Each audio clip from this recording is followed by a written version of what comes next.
ang sakit ng mga horror stories na bumibili ng mga peking chargers tapos nakakasira ng phone or nasisira kaagad yung charger. So this one is a good solution or a good answer for that problem. This one is from Baseus. This is a 30-watt charger from this brand. At ang maganda rito is ang liit lang niya.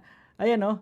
Very small, very compact, and at the same time, it packs a lot of power. Reputable yung brand, branded, and original na rin. And halos kapresyo lang niya, or actually, kapresyo lang niya yung mga fake na chargers. Yung mga fake na chargers na damage din yung mga phone, so bakit pa kayo bibili ng mga ganon? Dito na lang tayo sa original. Usually, yung mga iPhone na mga chargers nasa around 1,200 pesos, but this one, way lower. Mas makakatipid talaga kayo. Ayun, no, 30 watts, so pwede yan kahit sa mga iPhone 16 Pro Max and pababa. And even Android devices. No problem at all. Kaya kung naghanap kayo ng charging brick na talagang very reliable and at the same time, powerful enough for your devices, this 30-watt charging brick from Baseus is more than enough. Ililink ko sa video na to.